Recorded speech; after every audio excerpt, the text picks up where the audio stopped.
Okay. Sorry guys, it's been a while since I've had to undo my setup and then redo it all over again, so I'm getting resituated and also getting used to the new time change. Happy November, everyone. I am Miss MxRheyRhey. Okay, that was lame. Let me start over. Hey everybody, welcome to November and the new time change that I am still getting used to. My name is MxRheyRhey, and today I thought I would give myself a limited color palette challenge. When I was putting together my custom palette with Arteza, let me get out my whole chart of the 60 colors that I got. I know you guys not everyone can see when I do the full swatch because this was 60 colors. It took me a long time, but if you wanted to see it in real time, you can check out my Patreon where I do real-time full swatches and you just get to hang out with me. We get to learn about each other and all of that. But one thing that really just sort of gets your attention on this thing are the neon colors. Well, technically the neon color. Well, kind of colors, plural, because there's obviously the neon pink, it's supposed to be purposely neon.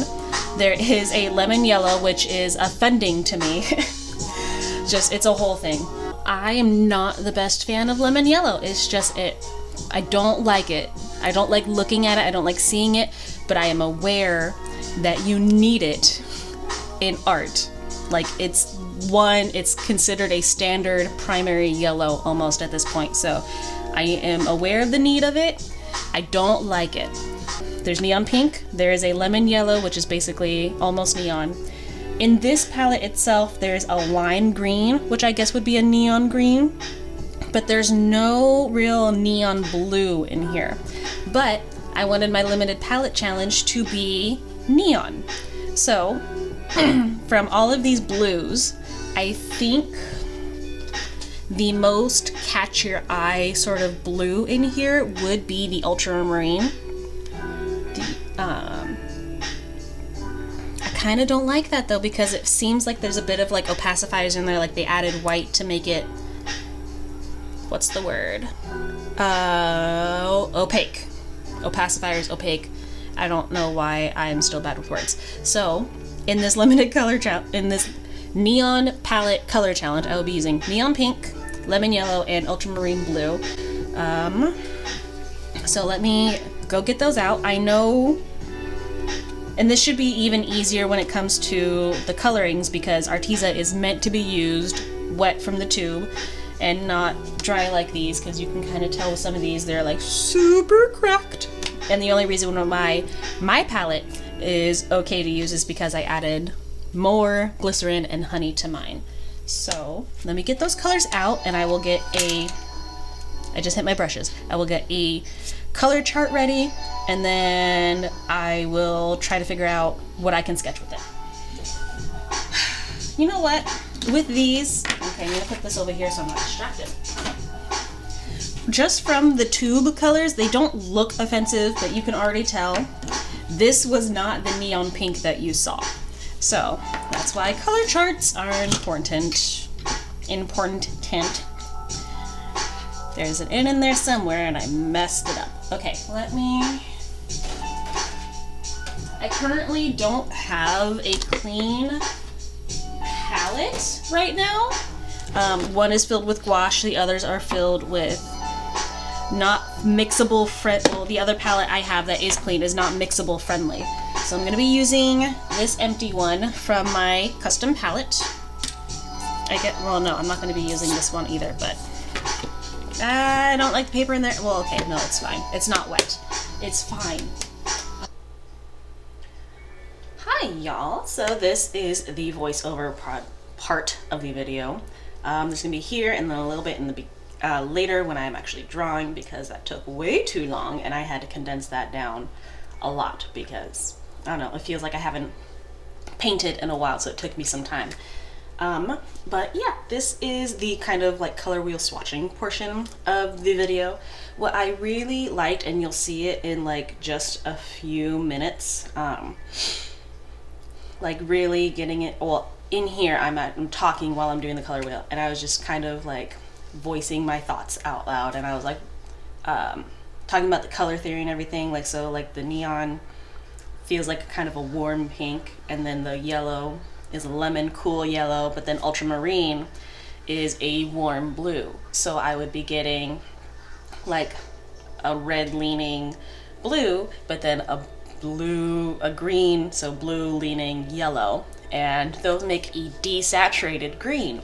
And it you'll see it in a little bit, and I was just like, oh wow, I guess technically then that makes the oranges desaturated too, because it's like a yellow leaning pink, but then a blue leaning yellow, like if they're going parallel, like if their journey is parallel, as if they're both going to like that way, then that means that I just made a desaturated orange. I never thought about that. It doesn't seem like it because it's very like bright, but that's weird. But anyway, what I was really taken about with this color wheel was the fact that it was desaturated greens, and I just really liked that tone in with the color wheel. I guess because you're making a color wheel of just these three colors, they all like they all go with each other anyway. It feels like right. And but I don't know, it felt weirdly out of place, but belonged there the whole time. There was this desaturated green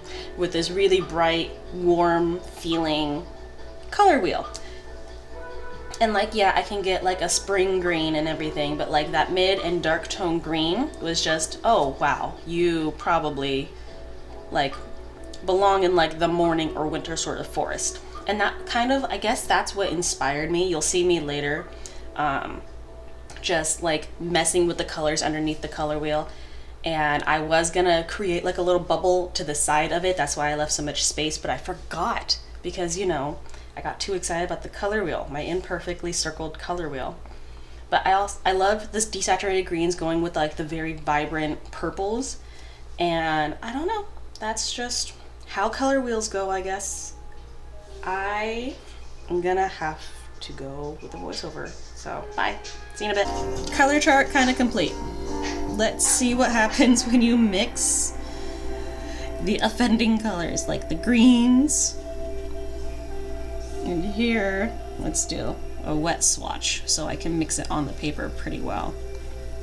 Okay, let's just mix this all together so I can get a green, good desaturated green in here.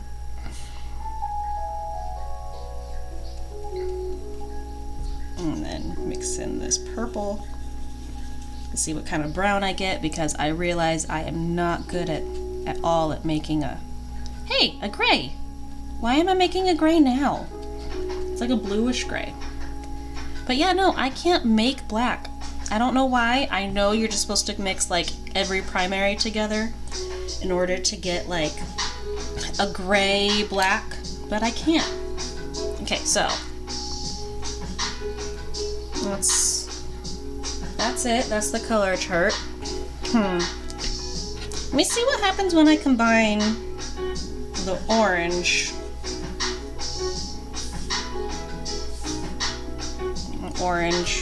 with this purple. Okay, so this is the brown. I just need to do more yellow in the mix to get a brown. There we go. Because I was kind of hoping, when it comes to gouache, I'm really good at getting browns, but I think it's because like I always put in more yellows to get like an orangey effect. Okay,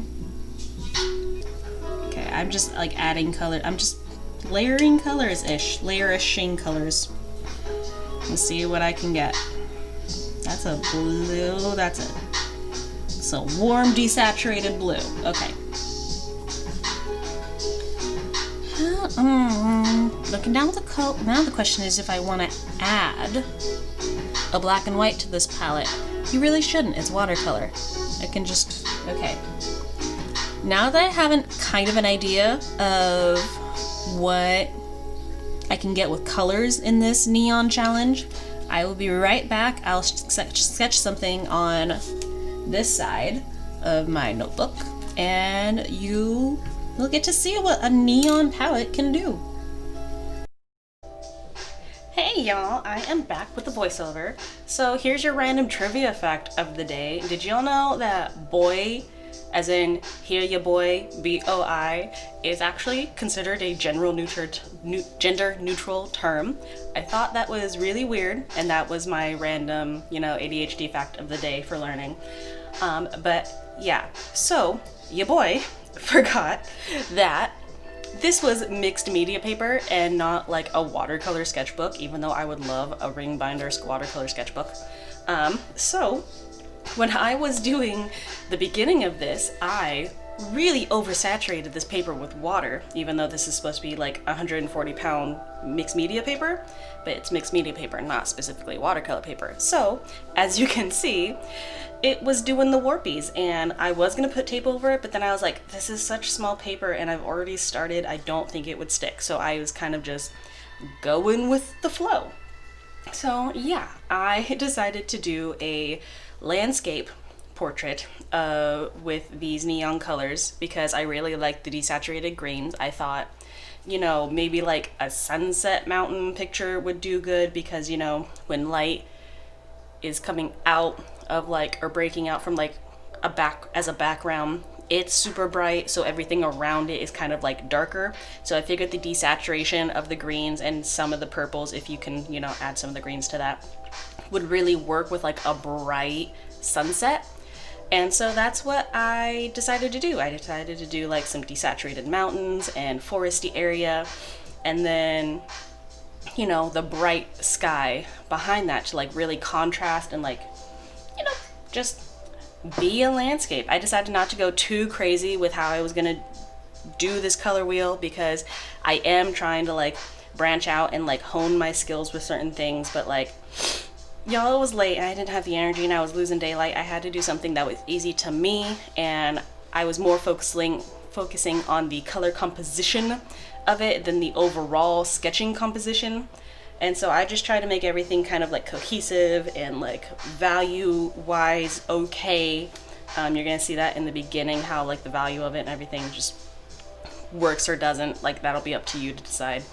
I sort of gave myself a grade with this challenge too, instead of a pass or fail, because I don't know, that would seem very defeatist to me if I just said, well, it's not perfect, so it's a fail. So I kind of gave myself a B- on this sketch when it came to, the challenge overall, because I used the colors that I did and I used them to its advantages. There was desaturation, there was bright colors and everything. I cheated a little bit and did gouache, but I didn't cheat technically because you're supposed to use the white of the paper, and I just put the white out a little later. But yeah, overall I do like this piece. I just can't believe I forgot that it wasn't watercolor paper and the warping I had to work with. But yeah, I kind of just worked with what I had. I used the colors as I liked, and I believe it came out pretty alright. I gave myself a B- because it's not the best sketching, but I mean I did the colors well, I made sure that they meshed well, and yeah, I will give you my thoughts now off voiceover. Just make it a blinding light white compared to everything else, and I think I'm done. Okay, I just want that to cool off a bit. Get this gouache away so you can't tell I'm cheating. Huh. Okay.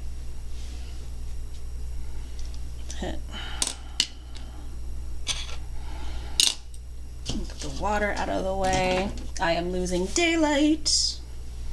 I am losing daylight. Okay. Let's make a picture perfect frame.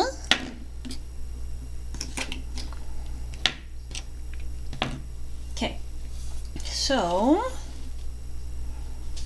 I did have to cheat and use gouache, just because I don't plan ahead too super well. Let me just get this out of the way actually, because this is fine. Move, move, move, move, move, move, move. I did not expect my masking tape to be chonky, like a chonky boy. No, that white is too muddled already. Okay, so this is what you can do with semi-neon colors. I forgot that this was not watercolor paper and it was indeed mixed media paper, but you know, this is actually also the wrong side of the media paper. This is the side right here that is textured and you're supposed to paint on, but I use both sides when I can. Actually, I'm really surprised I didn't bleed through with how wet I made this. But yeah, I know this isn't, the ultramarine blue is technically not neon, so there is some cheating here, so it's still a limited palette color challenge in a way. But yeah, you can like get some really cool desaturated colors with neons. That's kind of how I'm playing it, because you know, when the sun is hitting you, the shadows are desaturated and dark and everything. I can't get dark, but you know, I tried. And then, yeah, and then there's just like a really bright sunset. Okay, I'm gonna cheat a little to make it a little more picturesque. Let me get this white gouache that I'm not using. I'm not using gouache and cheating on this color palette challenge. And adding some scenic, because you can see stars in certain sunset colors. Ooh, this purple over here really bloomed. Okay, get that in there. Let's get that, because after a while you just can't see white, you know, so it doesn't really matter how often I put it in the orange. But let's balance it out a little bit for my sanity's sake. Okay, now I can clean this off. Put that in here. This is nice. I actually really like this. I know I didn't like go too far, you know, extreme of challenging what you can do, but I think this is a good like first beginner's look into seeing. If you just limit sort of your palette and you work with the colors that you have, you can get some real like hues in there. Oh, that's right, I was gonna put more trees in here. God damn it. Okay, well, I mean, you can tell they're mountains, you can tell there's a forest area. There was color everywhere. You can tell the composition is okay. Actually, let me get my phone out really quick and do a black and white filter on this. They're like, okay, let me get the photo in the phone in the frame, and then let me try and get. Okay, well, actually, maybe I can do a black and white filter just in my editing. But like, okay, for me personally, I can still tell that they're mountains. I'm working on my values. This is why I'm doing the whole black and white filter thing. You can still tell they're mountains. You can still tell it's a sunset. Yeah, so that's why I would give myself a B- on this challenge. If you guys have different ideas on what you would grade this challenge as, please let me know and like give some constructive criticism examples. But yeah, I think this was a good challenge. I liked it. I don't know if I always want to. I want to do more limited color challenges, but I don't know if I always want to do like the primaries. In a sense, maybe just like do a random like colors again, and then do something abstract. I'm gonna keep rambling. So I'm gonna go now, you guys. Thank you so much for watching if you made it this far. I have no idea what I was talking about in the voiceover, but hey, I said things. I'll see you guys in the next video. Bye!